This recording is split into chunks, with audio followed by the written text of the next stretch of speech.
officially live. Yeah. Let me make sure my screen is sharing, but we are underway. Hello and welcome, everyone. We are back here with TBL wrapping up week 2 of season 12 as the Roman Polions are taking on the San Diego Pachirisu. It is I, your host, as always, Finfin, here with my wonderful co-commentator, co-commissioner, and co-platonic life partner, I guess, called Doa Dragon Gold. How you doing? Doing all right. It's a fun Tuesday night. In the next 24 hours, we have 5 battles to show you all, which is an insane number for a Tuesday and a Wednesday. So we're gonna jump right into these. We're not gonna try to take too long with any pre-show stuff or anything like that. We've got a recap stream, 5 battles, and basically everyone on the entire TBL is gonna be featured in the next 24 hours. It feels like. But for now, we're going to look at the Roman Polions taking on the San Diego Pachirisus. This game happened during the Super Bowl, and nobody wanted to cast it live, so we're here a day later, or a couple days later, showing you our first viewing of the replay. So we haven't seen this yet. It is as live as it can be for us, but we will be showing it at 2x speed because right afterwards there is a battle that is happening that is going to be actually live, so we don't want to take too much time with these 2 battles today.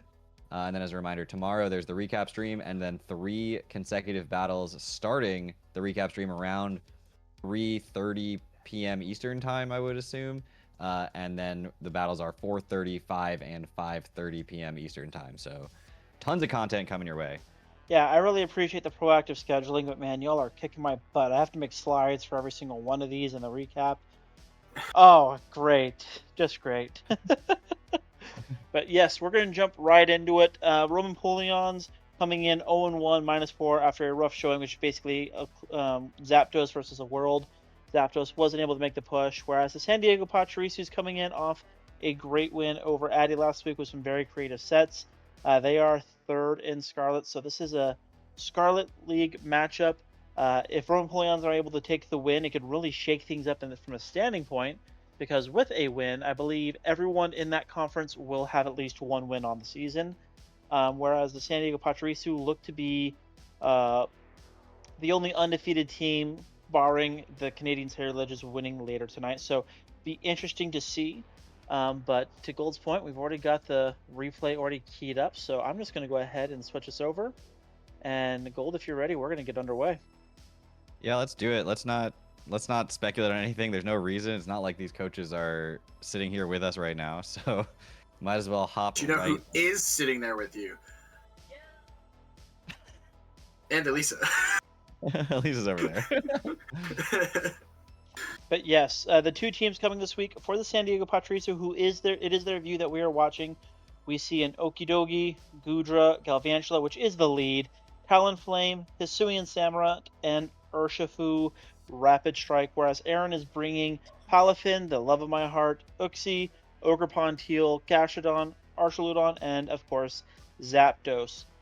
So will be interesting to see how this one ends up shaking out. But right off the bat, it looks like the lead plan here is going to potentially be a Sash Galvantula, which indicates to me we're expecting webs. Now, I also just want to point out a fun fact. That is Gastrodon East, for those who are paying attention to their Shellos on the sides of Mount Coronet in the Sinnoh region. I still can't believe those 2 Pokemon don't have any stat differentiators at all. There's a lot like that. It feels like they should have some. You know, like one of them has, like, let's say 80 defense and 70 special defense. The other one has the opposite, right? Like some difference, some minor change. Yep, and right off the bat, we do see webs come out as Palafin hard swaps out, anticipating potentially an electric move. Zapdos comes in, and it's just going to click U-turn on the Goodra that comes in. And it looks like Aaron may not necessarily care as to the webs and hazards, as they have no real removal on their team. Paraphrase the Beatles, I don't know why you say goodbye, I say hello. Yeah, I mean, it's not like Aaron's team has no answer to webs. Again, as chat is referencing right now, Ogerpon definitely an option to handle webs to some degree, at least, because it can just get a Defiant boost, which is arguably the best answer to webs you can have. Yep, so right off the bat, we do But- see Palafin in hero form come in. Goodra's going to hard swap out, potentially fearing a fighting type move, and we see a substitute come out from the Palafin as a result. Thunder is going to be clicked here, and with the compound die, is only a 9% chance to miss. The Thunder seems a little risky. I feel like 93% going for a chance Volt Switch could have been a move here, unless you really think that you're going to outspeed and not get hit by a Jet Punch and killed. Was the sash still intact? The Sash was Yeah, still intact. Sash is still intact. Yeah, so you definitely knew you weren't going to die on the first jet punch. No, But not maybe- the first Jet Punch.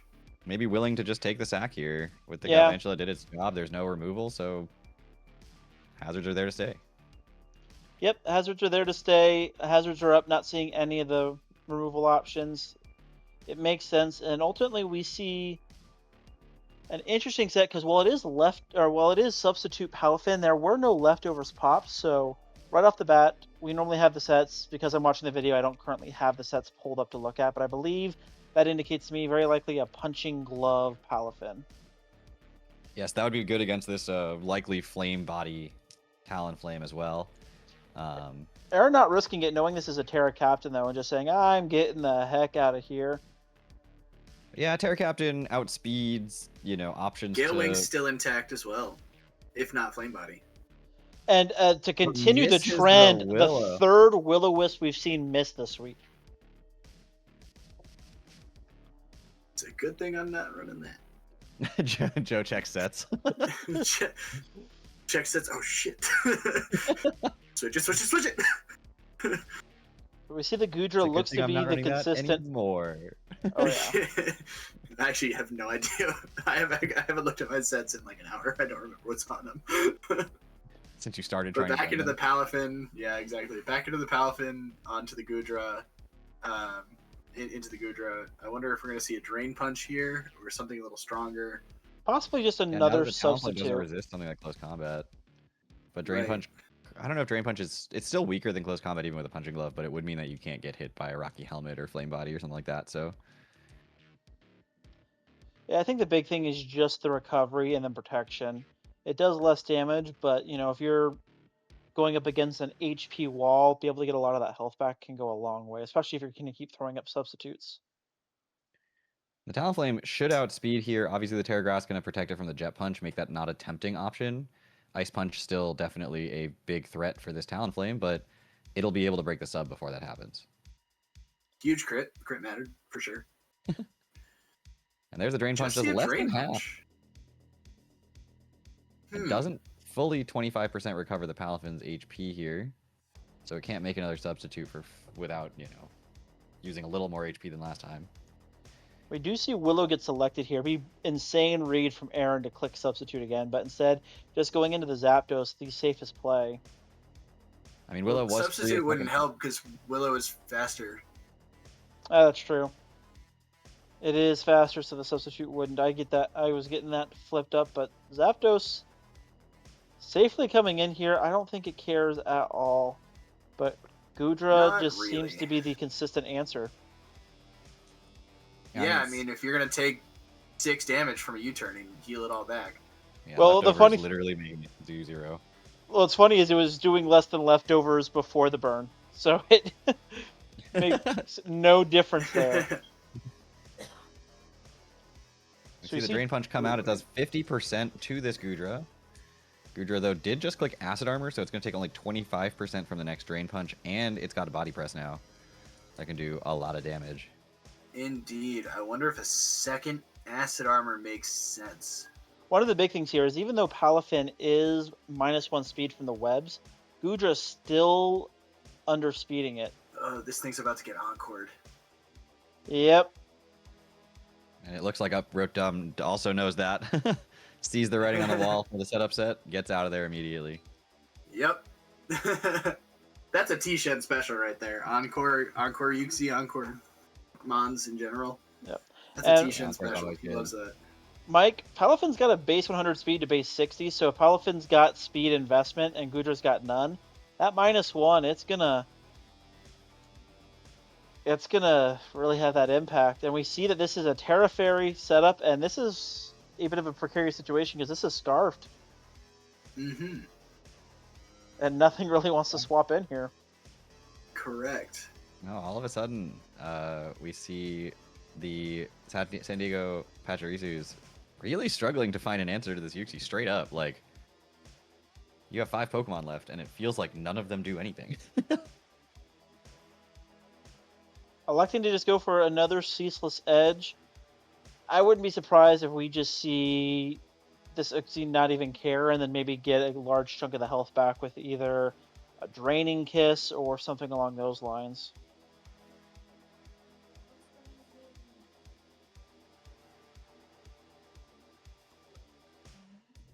Yeah, you can't just let this Uxie keep setting up. What are you gonna try and kill with? I mean, realistically, the only hope would be maybe a poison type attack from the Okidogi, but I'm pretty sure the Uxie's going to outspeed it. Well, it depends on how much speed the Okidogi's running. If you think that this Uxie is not running any speed. There's the Draining Kiss and all that for not even a drop of blood. Yup. Just but hey, going. Look at all of those spikes. If you can't get this Uxie out of here. I'm assuming it's got coverage to hit basically everything. Maybe the Goodra, but Draining Kiss is going to recover more than the Goodra can do, in all honesty. Well, Goodra, it has such good SPDEF that actually, even at +3, it may not do very much. But yeah, Goodra's just not going to do enough damage. Yeah, I don't think this was the right swap here. I think you could have gone Okidogi and risked the Uxie outspeeding, but I would hope that there was enough speed investment to outspeed something like this. I wouldn't be surprised if between the fact that it's AV and they didn't go right into it, I'm guessing there's little to no speed investment. Again, I was given the sets, but they're not currently up because I've got to have the replay up. That's all right. I like speculating. But the Uxie may also be running no speed at all. It is running some speed. Or it's running mystical power. Oh my god! Oh. And the crit, not that that mattered. I'm sure Gungshot would have killed it anyways, but oh my goodness, that was a huge miss. 10% of the time, it works every time. And we do see that all of a sudden, instead of potentially a 6-0 game right there for the Rotom Polions, having found that position, setting up, and just having an answer to every Pokemon on the opponent's roster, we've got a game on our hands. Yep. AV Okidogi. Going for the discharge because you just missed a mystical power. Why would you go for Hurricane? Okidogi, technically Okidogi does not pick up that kill. Talonflame does. Right, as Talonflame does with burn, yeah. The burn damage.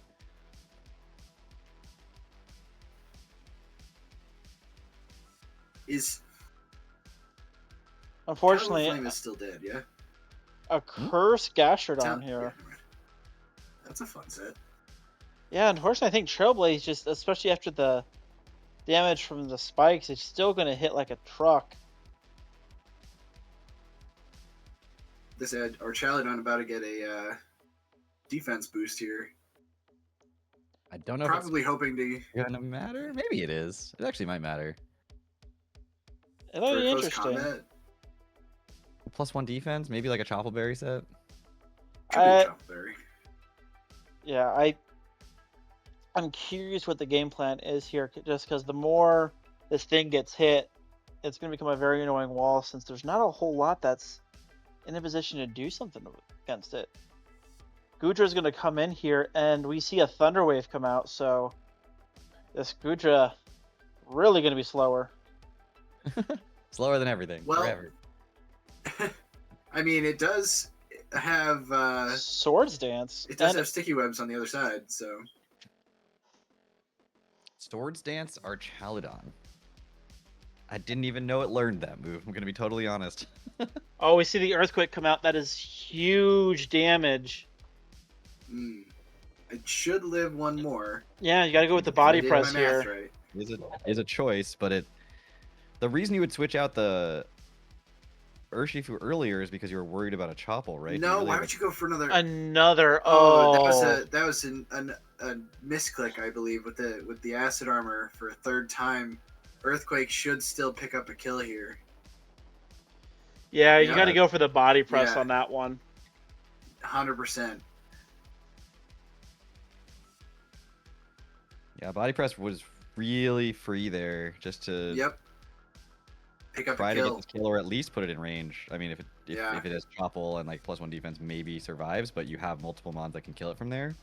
Exactly. At this point, you know, yeah, you're clicking a Drain Punch, which is much weaker than a +4 body press. There's the There's Chople. the Chople. Yeah, could have at least gotten rid of the Chople on the last turn. It would have died to this if that Chople was gone from the last thing. Definitely. Instead, +2 Earthquake's going to do big damage. Not quite pick up the KO, so the game's not over yet. I don't know Ooh, why you would not. Probably going for either the flinch or the burn.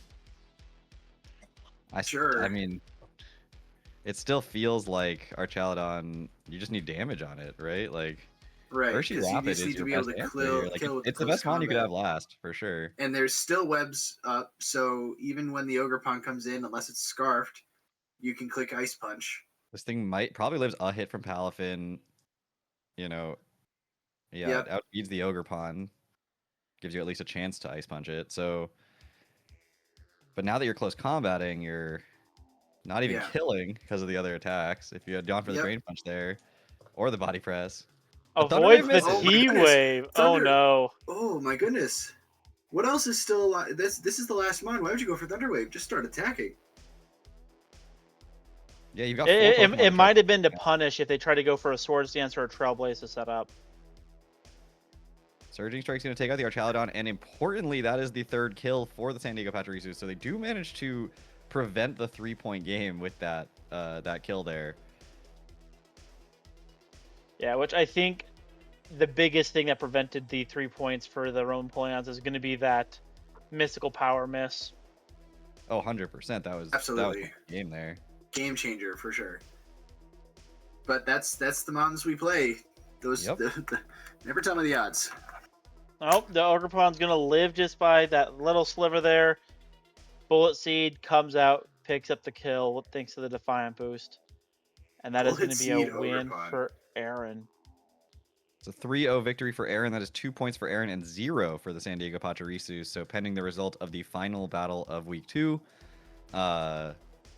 we see the San Diego Pachirisu's sitting at 2 points at the end of this week.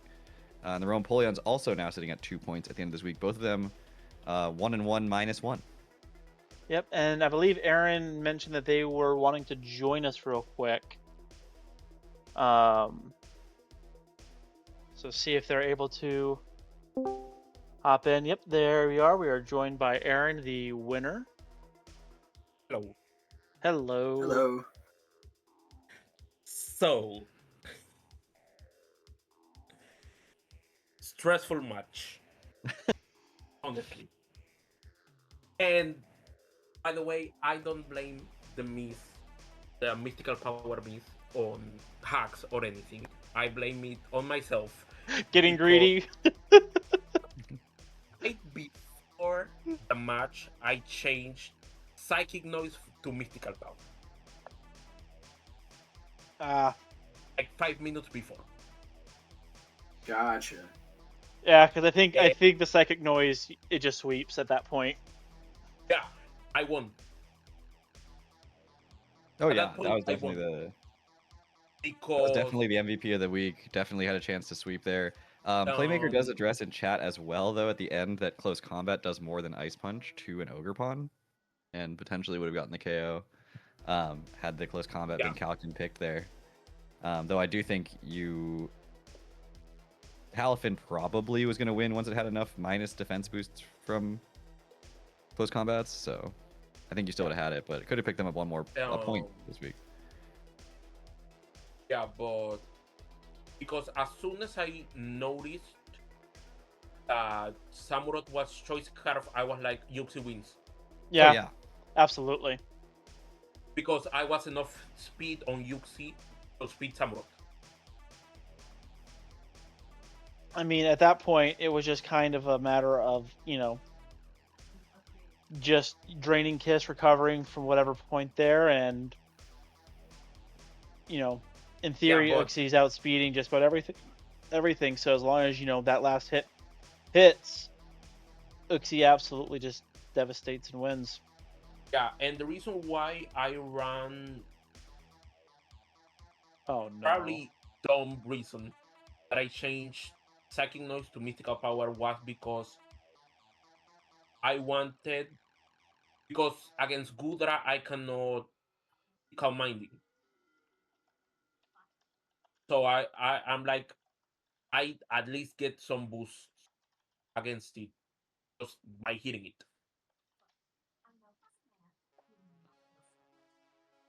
Well, Psychic Noise also would have been good against the Gudra with the leftovers, just to, Yes. negate that. So. Oh, no. I'm looking at the calcs now, and I think I might have noticed something else that I'm What? really hoping is not the case. Did Okidogi leave the Psychic Noise? No, not that. If Okidogi lived a +3 psychic noise that is 4 times super effective, I need to find some deity to To be fair, Yuxi has no special attack. still at Plus that 3 point. stab. Even through an AV, like, you might have a roll, but that's a pretty bad roll in Okidogi's What favor. was your special attack investment? Oh, so no. 0? What I'm more looking at is the fact that Okidogi does not kill Uxie if it didn't get that crit on the gunk shot. Oh. Even Terra Fairy? Sad. Oh wait, Terra Fair. Let me click that. Okay, never mind. It did kill. It did. It did. There is a way to make an Okidogi set that can live a +3 psychic noise. It's Max HP, max careful. special defense, plus nature, careful, whatever. Assault vested Okidogi is only a 31% chance to die to a +3 psychic noise. Never tell me the odds. The odds are 31.3%. I'll be taking no further Damn questions. it. Don't at me. Don't tell me how to live my life. Yeah, but if it did that, Okidogi's not one-shotting with the gunk shot at that point. There's an 18% chance for it to Oko with the gunshot at that point. So this could have just been the luckiest possible circumstance. With no attack investment? Yeah, with 0 attack investment. And also, the reason I don't know why how bulky clicked the Yuxi Thunder was. Oh, Wave max on defense the- and 80 HP. Okay, then yeah, probably not. Yeah, I was max defense 80 HP. The reason why I clicked T-Wave against your Chifu instead of clicking anything else, or an attacking move, is because, like you said, because they hadn't revealed Ice Punch. I was like, he's bulk up, so let me Thunder Wave to not lose right here. Yeah, I did not disagree with the clicking of that at that point, just because if that's a setup Urshifu, if they get off one bulk up, there's a decent chance that Urshifu can sweep, just because, close combat then kills in one hit. Palafin then potentially can't break through and dies. So I don't disagree with the Thunder Wave there, just because if they are set up, then they were in a spot for the Urshifu to possibly reverse sweep. So I agree with that decision or that thought process. But some crazy sets and hacks and stuff leading into our second match of the night. Aaron, congratulations for picking up the win. Thank you. That makes Finally. it so, as Fin said at the top of the broadcast, the entire Scarlet Conference has one win right now. Every single person in the Scarlet Conference is sitting on one win. The Canadian Cerulages are about to fight for their Week 2 match and could be in sole possession of first place if they pick up a victory. Joe also has a chance as a 1-0 team to pick up sole possession of first place in the Violet Conference with a 3-point victory. Any victory for Joe would tie him at 2-0 with 4 points in first place, or 2-0 with 5 points would put him in sole possession of first place. Joe picking up a single point puts him in great position in second place in the division. So a lot of circumstances and permutations going on here already early in the season, but it could be a very interesting matchup if we see the Canadian Cerulages lose and the entire division being 1-1 coming out of Week 2. Joe, are you doing the duck outta screen here so you share guys or can- is it Zach? I believe it's supposed to be Zach. I just Okay. pinged him, asking him if he's going to hop in to share his screen. But I will duck out of here so you guys can do your commentary. But I'll bid you all adieu until after the game. Good luck. Good luck. All right. Wow, that was quick. Hi. Hello. Hello. Okay, let me share. Ba-da-da-da-da-da. All right, and then let me send you these gold. Sure.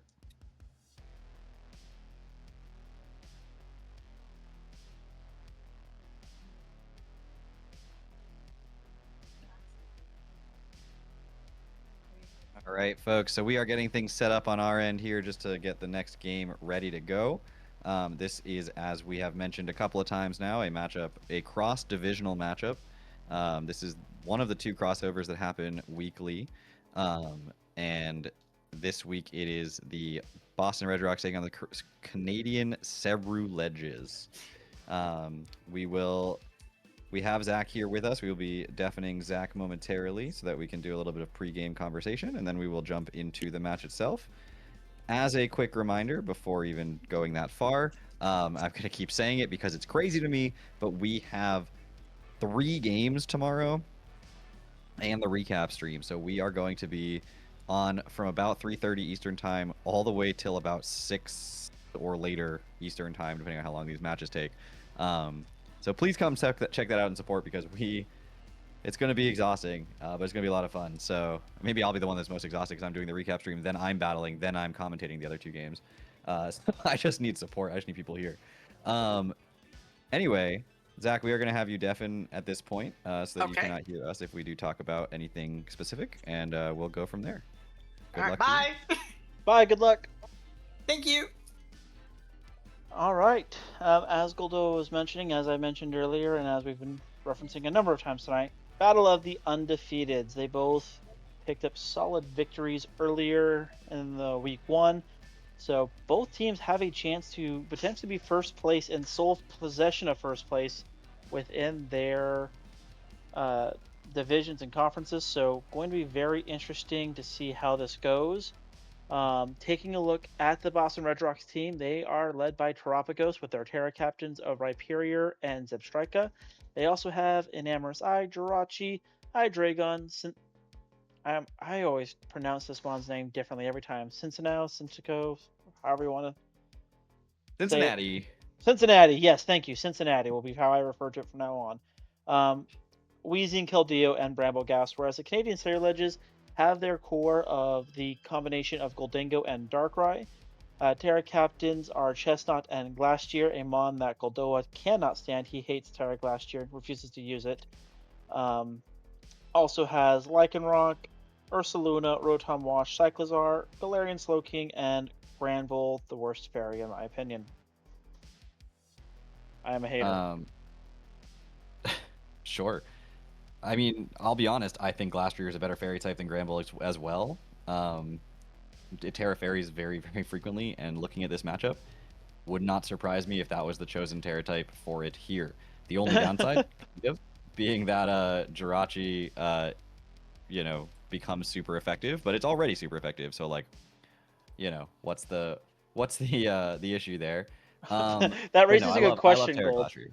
I was thinking that raises the question: what do you think comes more often to draft like matches? Terra, Fairy, Glacier, or Granbull in general? Honestly, I think if we look at the history of the TBL, it's Terra, Fairy, Glacier. Yep. It's certainly been drafted more as a Pokemon with and without Terra, I think. I am a hater. But speaking of Terra, Terapagos, see what I did there? Sadly. Is just such a good mon in a matchup where your opponent has a roster where everything feels like it takes a hit to kill, because it can get off 2 hits very reliably, right? Ursaluna is so hard to OHKO. Glastrier is very hard to OHKO. And Galarian Slowking can be incredibly hard to OHKO. And having a Terapagos that's just like, okay, fine, I know I need to 2-hit KO you, but you don't really have a great normal resist outside of Gholdengo, and that's, a manageable Pokemon in other ways. I'm just going to spam Terra Starstorm, and I will get the 2 hits off because I outspeed all the things that need to be 2-hit KO'd, and I'll just kill them, is just such a asset for somebody to have. And that's why Terrapagos is one of the best Pokemon, in my opinion, in Draft League at this point. Yeah, Terrapagos has been really rising the ranks in terms of usage just because of that versatility.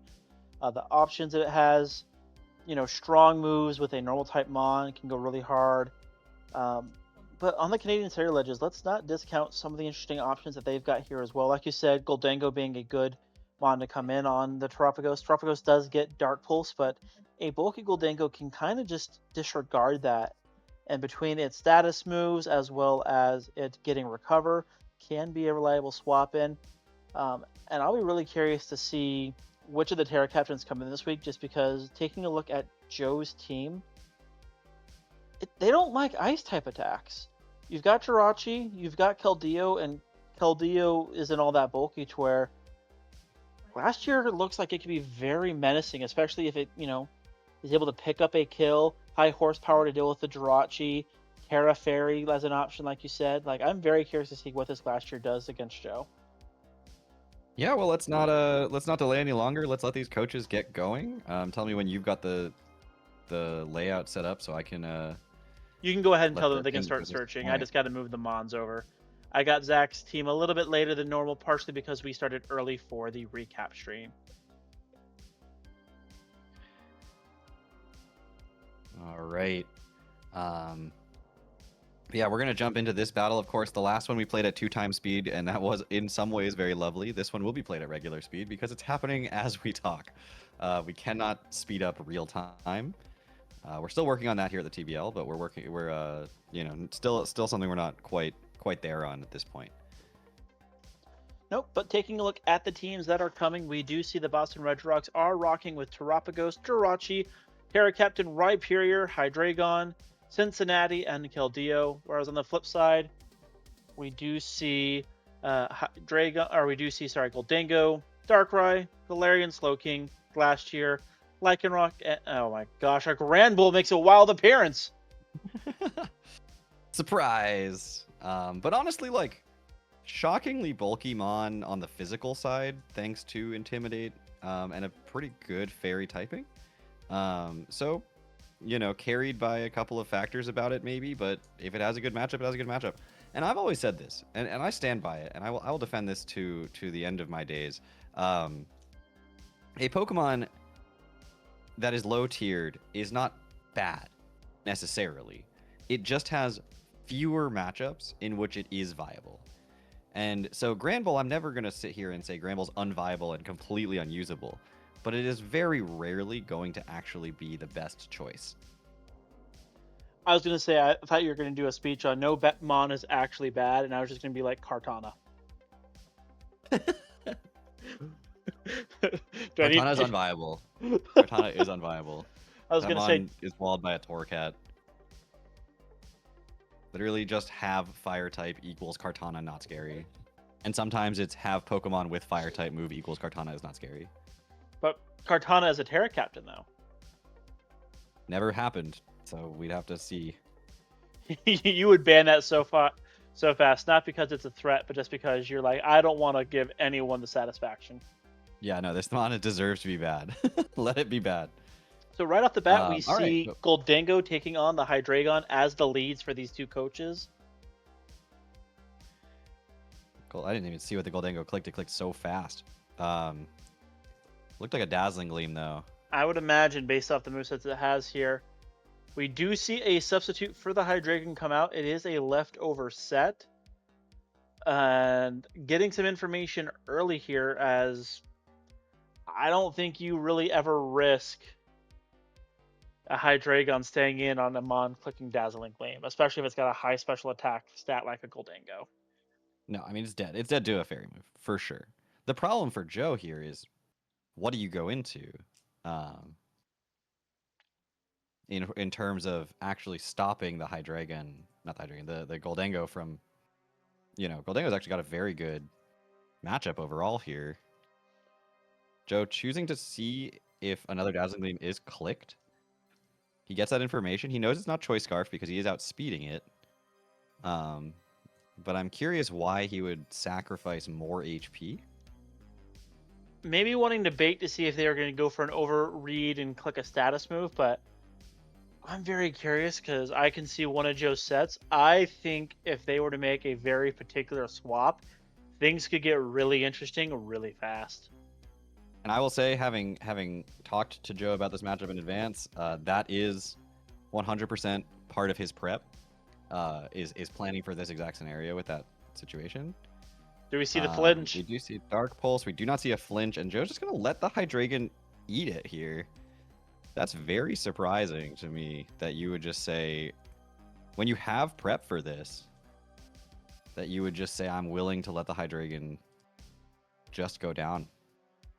Yeah, I am a little bit shocked there, especially considering what I expected. Do you know what I was expecting him to swap into? It should be this, unless there's something else.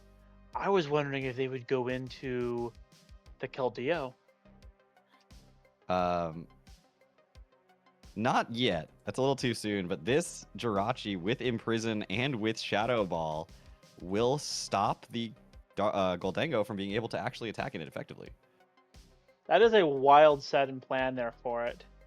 Because this Jirachi not only has Imprison, but it back. Yeah, it threatens back. You can get some Stealth Rocks up here for relatively free, depending on what it is. That's why it's even more surprising to me that you would see the Hydreigon go down, because you could have just gone into this Jirachi on the second Dazzling Gleam once it was revealed, gotten the Imprison off when the Goldango was at full HP and not baited into Recover, and so therefore you're pretty well baited into you're baited into Shadow Ball, and then you can just get up your Stealth Rocks for free while this Goldango's still in the same situation, but you still have a Hydreigon. Yeah, it's definitely an interesting situation. I wonder if they were possibly flinch fishing or maybe trying to get some sort of read, because there was a possibility of that Hydreigon picking up a kill if it didn't have the berry and a lot of bulk, so maybe they were hoping that the Dark Pulse could one-shot it. But yeah, I agree. The safest play was go to the Jirachi right away. Because now you're just playing 5v6 the whole rest of the game, which is definitely a scarier place to be. Jirachi does get the Shadow Ball off, but with Regenerator, it's also going to do no damage. So we're going to see the Canadian Severilages, everything's still at full HP. They have the Snow in front of the Glastrier, so it can have a defense boost here until it Terras, which I don't even know if it would go for. They may go for the Terra just purely so that way they can get rid of the Rock's weakness. Otherwise, this Glastrier is going to be limited on how many times it can come in and out. That's true, and it is a Shuka Berry set. It is not leftovers, so not an infinite number of times if it just stays in long enough. We do see that it has SD here, but chooses not to click it.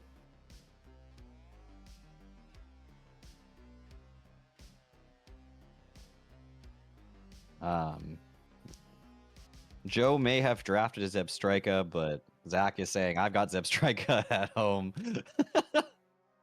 Makes his own really slow Zebstrika. With the Terra Electric Glastrier coming out. U-turn does get Joe out of here, but Hydreigon's gone, which was the Urmon that would be immune to this high horsepower. Not that you'd go into Hydreigon right here, to be honest. I don't think in any universe you'd go into Hydreigon, but it was his only ground resistance even, so unless you count the Terapagos being at full HP as a resistance. Yeah, you don't necessarily want to switch a Terapagos in on a hit like this. I almost wonder if they go with the Rhyperior, just because while it is weak to potentially some of the moves, it's got some major bulk. It does, but that is Joe's Terra Captain for the week, so do you want your Terra Captain taking a super effective attack? We see that the Keldeo comes in, takes 50% from the high horsepower. Terra Blast is just going to annihilate this thing. And I doubt Keldeo comes anywhere near Okoing this, even from this range. Would take a crit.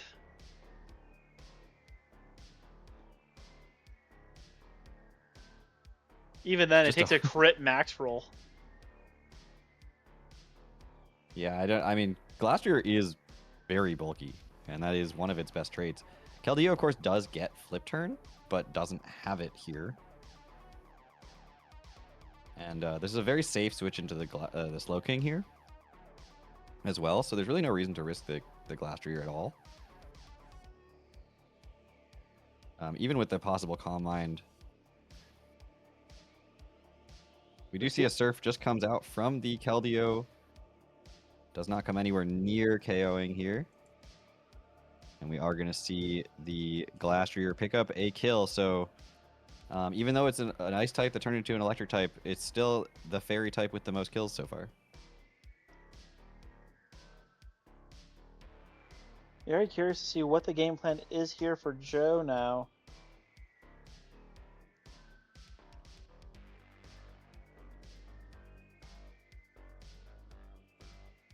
Yeah, Joe, I mean, he's put this thing in range to die to basically anything at this point. So he's going to be able to pick up a revenge kill here and get this game back to 4-5. But the question is, what do you do? Like, what Mon do you do that with? Because U-turn's probably not going to do it, so you can't use the Cincinnati or the Jirachi.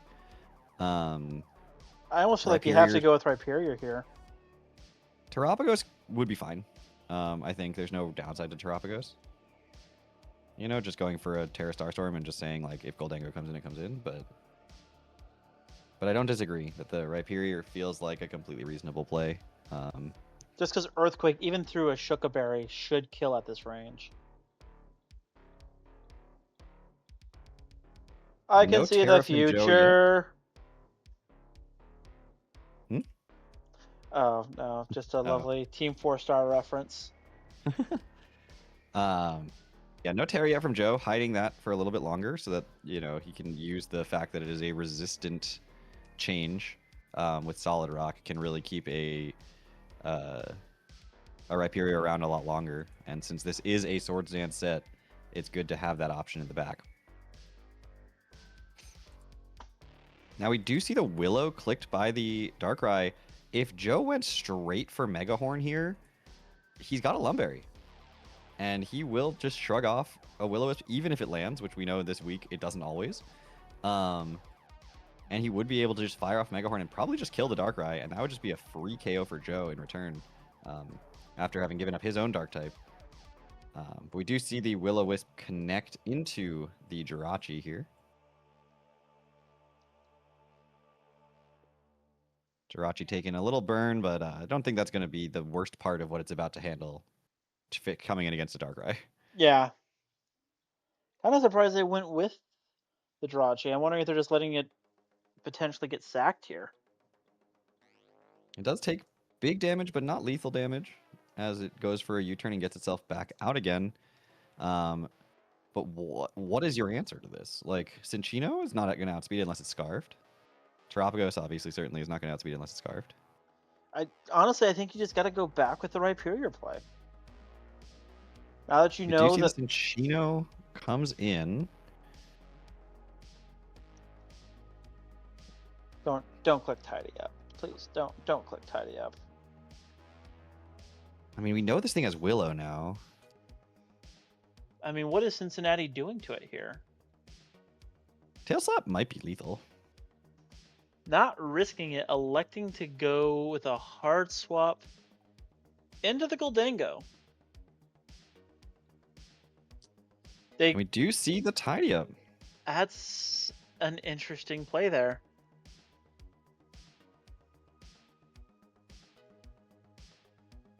I mean, just trusting he was going to survive or not take a Willow or dodge a Willow there. And Knockoff's going to be able to do something, but there's no item on this, so it's probably not going to kill. You see the Make It Rain, that's going to kill. Just straight takes out the little baby squirrel boy. I don't necessarily know what the thought process was there, just because, yeah, you got a little bit extra damage off with it, but you got rid of the rocks that you kind of had the advantage on of at least punishing with all the pivots.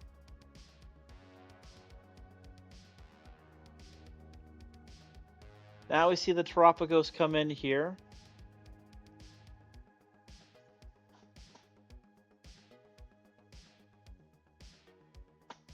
Now there's still a full HP Slowking Galar, so it's going to be really hard for this Terapagos to just straight win the 1v1 against it. But Calm Mind's a good start. A lot of special attackers on this roster, so it still is the Grand Bull and the Lycanroc, so it's not exclusively special attackers, but if this thing has some way to get its HP back, then we could see Joe keeping this thing very, very healthy. It does get a little bit spooky because if Joe can have a chance to possibly click Rapid Spin, this thing has moves to get some coverage and essentially kill almost everything because it's got Earth Power and Dazzling Gleam. And he does go straight for the Earth Power on the switch in, which does a lot of damage to the Slowking. Not quite that to a KO. Oh, if they click the Rapid Spin here, it'd be absolutely huge. I don't think you can afford to Rapid Spin this turn. Well, the only reason I say that is you've seen Chilly Reception revealed once, so you know that they're possibly just going to swap out to recover the health. So, and you also know, okay, I'm not guaranteed to get a kill here based off that damage. Let me get a little bit more of the chip, and if they decide to swap out, I get something out of it. That's fair, and Joe does see your side of the argument, and it's clearly especially defensive Slowking because that does a lot of damage with a Rapid Spin. I know it's stab, but it's still a Rapid Spin. And now Joe at +1 speed with this Terapagos.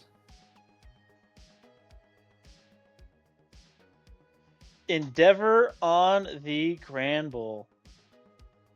That will bring the Terapagos low, and a Cellrock maybe can pick up a KO? Oh, goodness. This Grand Bull is so bulky. At +1, the Earth Power is only doing 40%.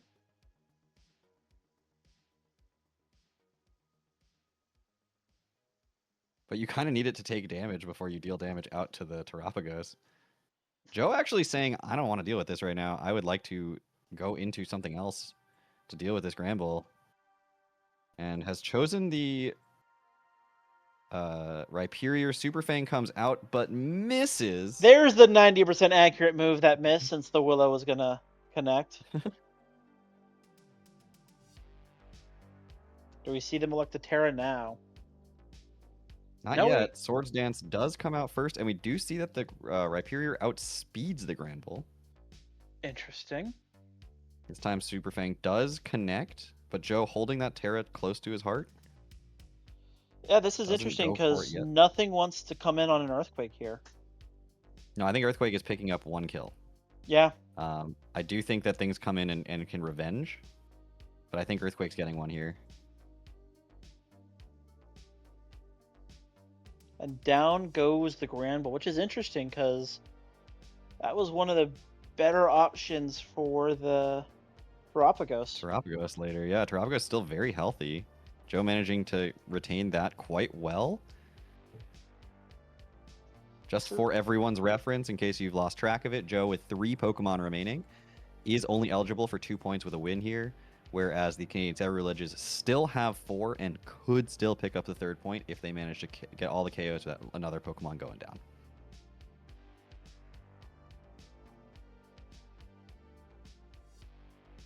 Not knowing what this thing's going to tear it into, opts for the Shadow Ball, and I think Joe's just going to sack the Jirachi here, but if this is a straight-in stretch to Terapagos, that would have been a crazy read. Absolutely insane. So Jirachi goes down. Only 2 Holding with its 3rd kill left. this game. Yeah, 3 different moves, too. It has clicked every move in its arsenal and has gotten a kill with everyone except Recover. I want to see the recovery kill now. Make it happen. Something dies to struggle. Now, this thing is at max special attack still. It's not at like -1 from the Make It Rain from before. Plus, the Terapagos is not resistant to every move ever anymore. So, Joe could click Calm Mind, but it's going to still allow this Terapagos, this Goldango to do a lot of damage. So, I agree with the play to just go straight for an Earth Power here. Yeah. Especially because at this point, it's looking a bit rough for your side. So you need to try and do what you can just to get kills. So hopefully, even if you lose this, you are able to at least secure 1 point. Yeah, Joe's gonna need to find the answer, and if it's gonna be anything, it's gonna have to be this Terapagos. I think that's the problem that Joe's facing right now, is that it's this versus the world here. Rhyperior's certainly not healthy enough to really get a lot out of the remainder of its HP stat. Close Combat's gonna come out. It's not a Choppleberry, and that is going to pick up the KO on the Terapagos here. This does make Joe things down to his final Pokemon. interesting though, because we could see Joe elect to go Terra here. Does it survive though? Yeah, because it would no longer be super effective. Right now, Close Combat's a roll to kill, whereas if they Terra, nothing kills, and Earthquake then just revenges. So I think Joe's going to pick up a point here, unless Joe they getting get a huge point. This would be a very big point for Joe in this conference early in the season.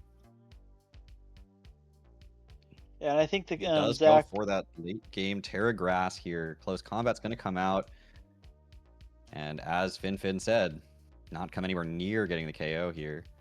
And Joe with an Earthquake is going to be able to pick up one more kill.